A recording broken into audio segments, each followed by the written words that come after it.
તો કેમ છો મિત્રો? આજે અમારા બધાને બહાર જમવા જવાનું છે.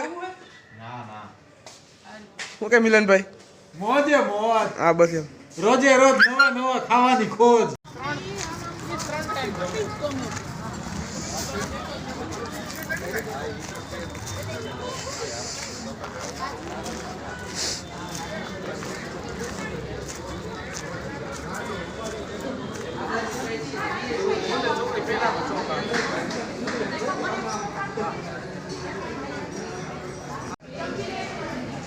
મિલનભાઈ શું હોય જમવામાં?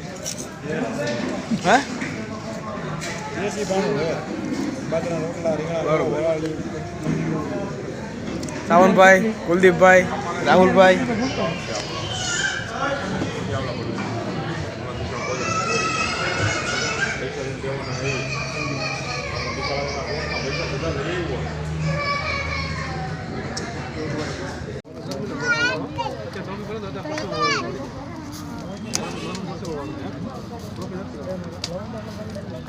મસ્ત મજાનું જમી લીધું છે અને બહુ મસ્ત હતું.